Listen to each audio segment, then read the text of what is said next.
Does that answer your question? Okay, thank you. Perfect. Thanks so much. Are there any other questions? No? Then thanks so much. Thank you. Looking at the time. So we now have 10 more minutes. Stefan, are you willing to present? I think we just can continue, right? So probably okay. Then we should go to the other presentation.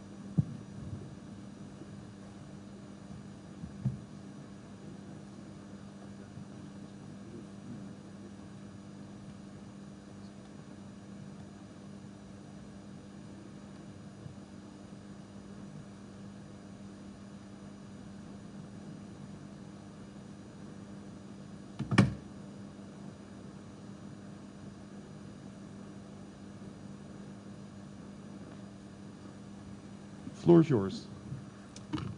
Yeah, thank you so much. Yeah, it is my PowerPoint. Thank you, and great that I can speak here today in very warm Accra, even though we're waiting still for a few people, but I will just start and we'll see whether they arrive in time or not. My name is Stefan van Tongeren. I'm a lecturer and researcher at the University of Groningen in the Netherlands, and I'm also part of the Iculc team. And I think Michel Vols will be talking about the Iculc team later on. Today I'll present a paper on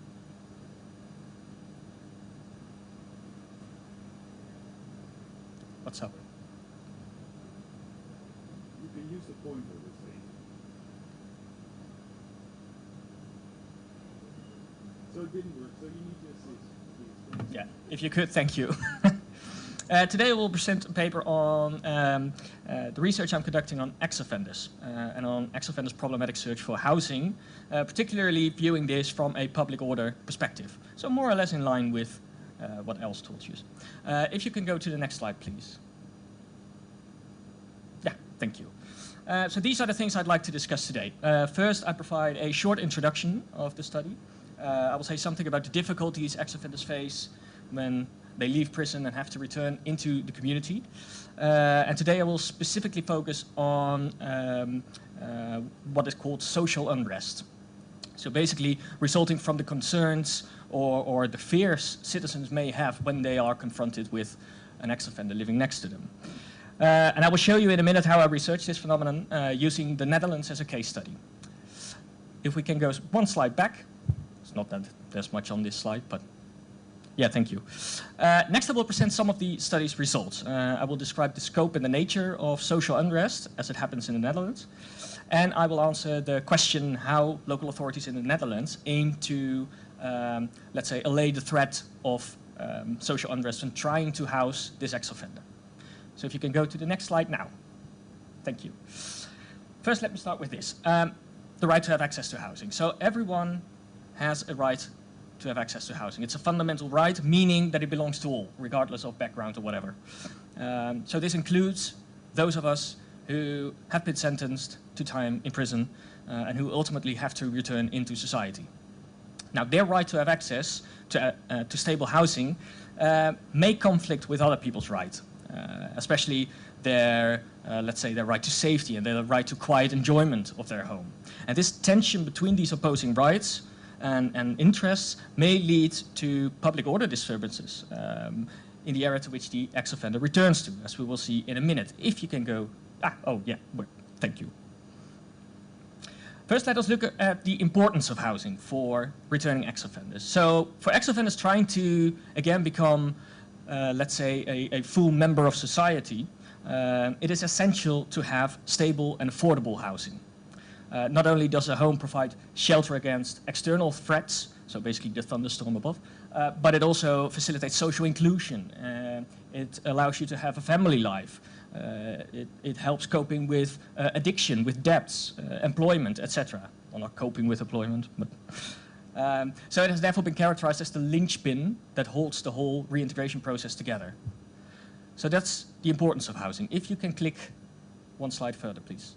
Thank you. Yet finding a suitable place to live for many ex-offenders remains very difficult for various reasons. So it could be that affordable accommodation, they just cannot afford it, the accommodation. Landlords may be unwilling to house an ex-offender or someone with a criminal record. or there is strong opposition from or concerns among local residents. And today I'll zoom in on that latter part, so on the social unrest. So if you can go to the next slide, please. Thank you. So these are some examples of social unrest as we know it, I think, from media, from literature, from what is being discussed in parliaments when they talk about returning ex-offenders. So protests, vandalism, demonstrations, etc. But let's look a bit closer at social unrest. So if you can go one, yeah, thank you.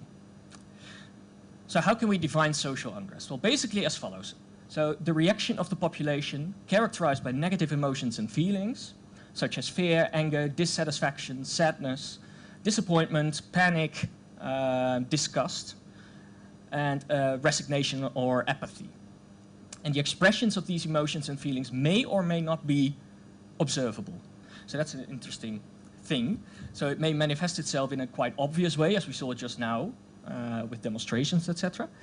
But it may also be, let's say, more subtle. If you can go to the next slide, please. Thank you. I hope this is readable, but I don't think so. When we talk about an ex-offender returning into the community, we often refer to this as social reintegration. And it might be very difficult to achieve this in full and to basically, what I was talking about, to combine both the interests of the ex-offender in need of housing and the interests of other citizens who are less enthusiastic about having an ex-offender living next to them. So seeing that many countries struggle with this, the United Nations Office on Drugs and Crime has published a 170-page long handbook on social reintegration. And according to this handbook, social reintegration should be among the basic objectives of criminal justice systems. And efforts to house an ex-offender in the community should, as it says there, strike a balance between surveillance and control on the one hand, and support and assistance on the other. So you can see that tension there as well. And according to the UNODC, it's the local authorities which are best positioned to coordinate this reintegration and to organize the return of the ex-offender. Because they are usually well informed about the neighborhood characteristics, about residents' sentiments towards returning ex-offenders, etc. If you can go to the next slide, please. Thank you. So that brings me to my research. So for the aim of this is not only to provide a better understanding of the nature and the scope of social unrest, but also to describe the measures that local authorities in the Netherlands take to prevent or end social unrest.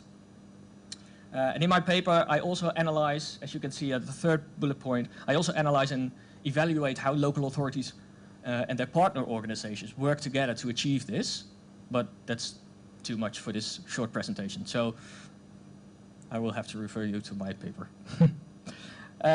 To research this, I use both quantitative and qualitative empirical methods consisting of a questionnaire survey among municipalities' public order officers and some contextualizing interviews. If you can go to the next slide. Thank you.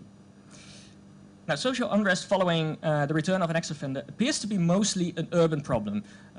Just to hook into the question that was just asked, to what extent is this urban law? There, as we can see it, this is why I partly decided to include the 45 most populous Dutch municipalities as the study sample. So these municipalities house about 70% of all released ex-offenders in the Netherlands.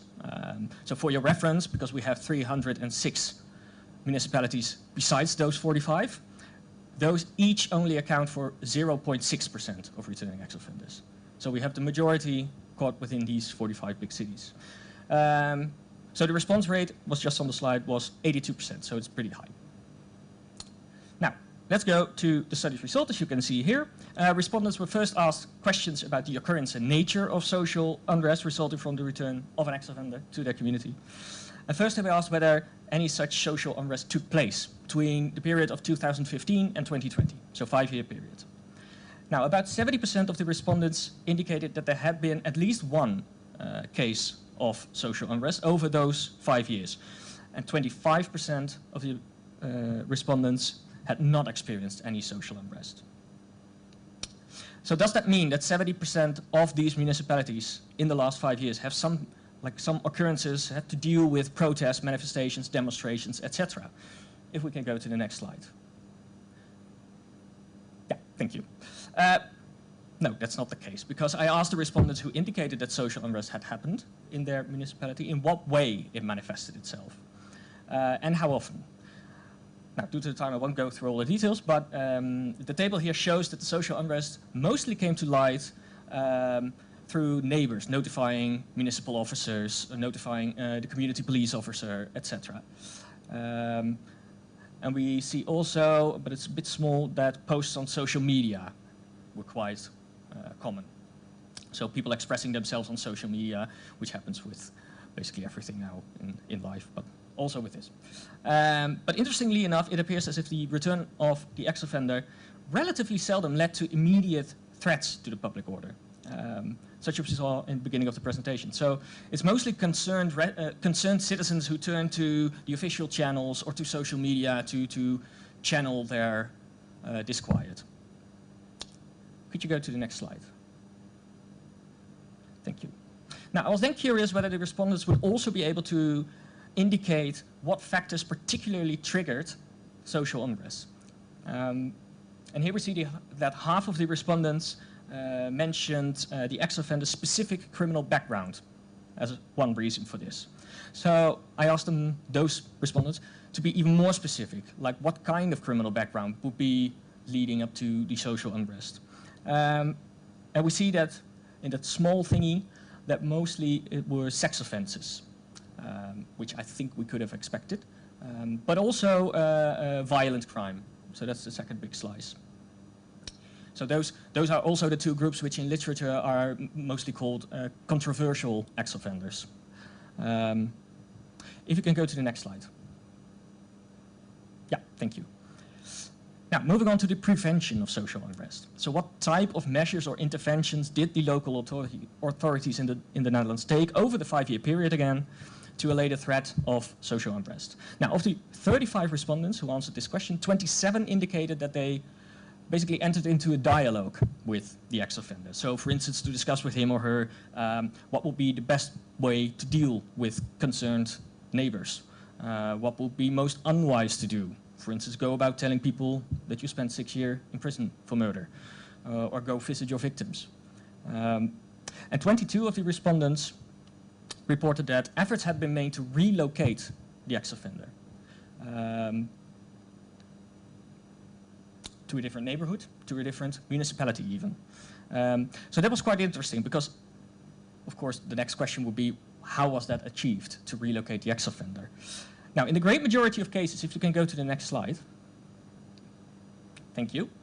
In the great majority of cases, local authorities convinced the ex-offender just by talking to him or her that settling in that particular municipality or that particular neighborhood would be, well, quite unstable.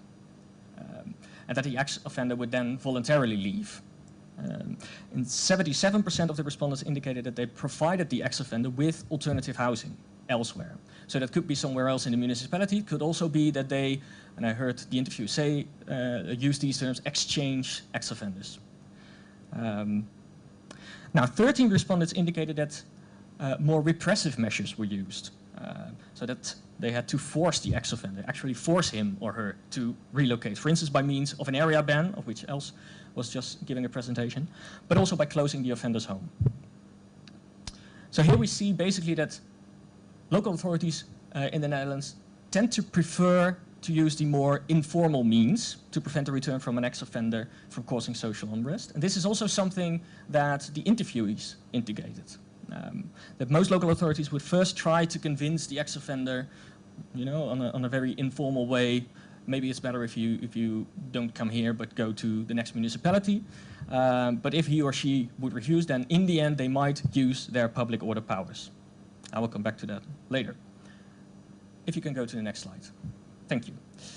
Because I also want to share some data concerning the way in which Dutch local authorities handle situations in which social unrest actually happens. So not talking about prevention, but how do you end it once it started.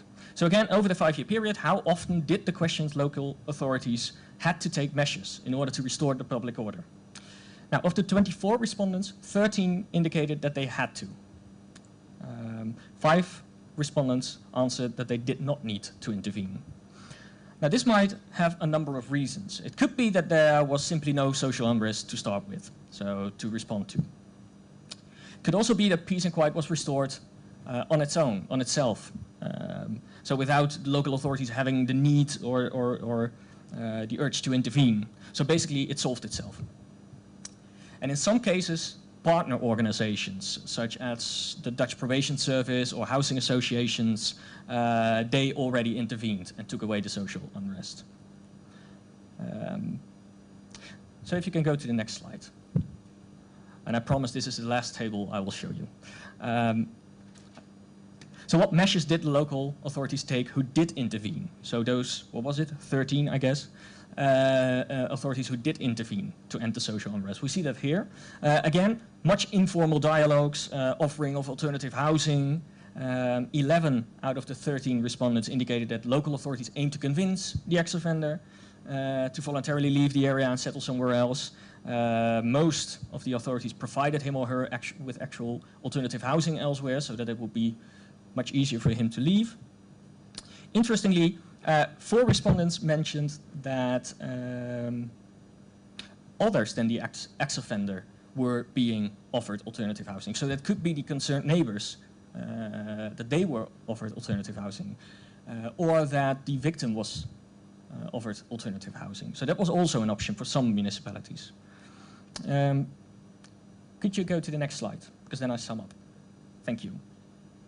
Now, in a nutshell, what do we learn from this data? First of all, it appears that social unrest following the return of an ex-offender occurs much less frequently than one might expect based on the sometimes, let's say, attention this topic receives in the media, but also in the literature, in the academic literature, and also in the political arena.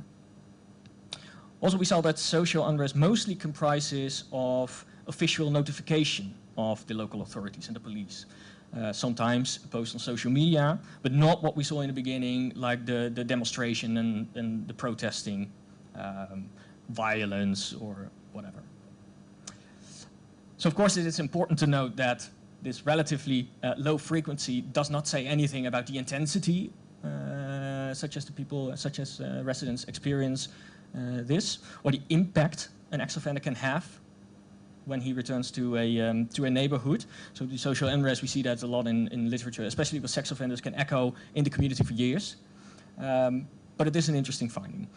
And there is the issue of underreporting. It's always an issue, but just to be complete, I put it here. So respondents may simply not have been aware of each single manifestation of social tension in their communities. So, for instance, partner organizations such as housing associations, or local community care teams, they received the signals before any action had to be taken by the local authorities. Now, a second main finding is that generally speaking, local authorities in the Netherlands seem to prefer more informal and non-repressive interventions to cope with this social unrest. So why would they not use their public order powers then? According to the interviewees, these powers were often deemed disproportionate. So local authorities viewed these public order powers mostly as an ultimum remedium, so a last resort, which is why they tend to first try to, well, with other means and with offering alternative housing to try to relocate the ex-offender. Also the use of some public order powers, such as the issuing of an area ban, just to get an ex-offender out of your municipality, has been declared unlawful by Dutch courts. So it might be that local authorities therefore think twice before employing these powers. And lastly, as was suggested by a previous study, local authorities would not refer to the more repressive measures because they would lack appropriate powers. According to the interviews I spoke to, this was not the case. So they said we have plenty of powers, but we just don't use them because we don't find them appropriate. Now, I can tell you a lot more about this research, and about the collaboration between the local authorities and their partner organizations, but that's all for the paper. I hope to have shown you a glimpse of just how Dutch local authorities aim to strike a balance between the interests of the ex-offender on the one hand and the right to housing of this ex-offender and the right to safety and the right to have the quiet enjoyment of their home of the citizens on the other hand. So for now, thank you. Thank you so much. Are there any questions? Marius? Thanks, Stefan. Again, it's fascinating. And before I even try and ask my question, given that you and Els are colleagues, there's a real cool joint paper here on the use of proportionality review in balancing the rights of marginalized people in Dutch cities against the use of municipal power or administrative discretion, because like it cuts across and it's fascinating. I mean, we here are from a society where the idea of a local authority that actually has the capacity to act as a social engineer is just completely foreign. But you're discussing a fascinating sort of instance of NIMBYism. And I'm wondering whether some of the sort of American NIMBY literature helps in sort of illuminating some of your arguments. But what's especially nice about this is that usually your typical NIMBY scenario is opposition against something that is coming to the community. And that's similar to what you're doing, but often in your case, the individual is already in the community. And so it very crisply pits the individual right against the common good. Mm-hmm.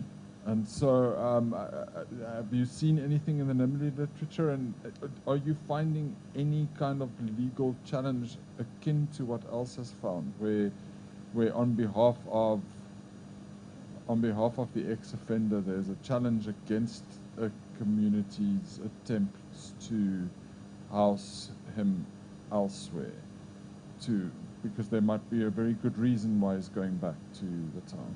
It's where he grew up, it's where his family is, it's where his social support network is, all of those things. And so that again, are you finding? Oh. Yeah, very true. Yeah, so about the first thing about the NIMBY, there are indeed some American studies, mostly American, about NIMBY and the return of ex-offenders. That's true. I'm actually now trying to research this whole problem, but then in the US, to try and see whether they came up with totally different ideas, and then maybe on a state level also, to see the differences. So there is quite a lot of literature on NIMBY and ex-offenders. And I think, especially in the US, where it's, not to generalize, but where it's where repression of marginalized people is maybe a bit more common than in the Netherlands, where you can directly go to court and say something about it. So I think the problem of the NIMBY is there even bigger than in the Netherlands. But I will check it. I will see. Second question was about, what was your second question again? Sorry. I think there was a question and a comment that you should work together with Els on the proportionality issue, right?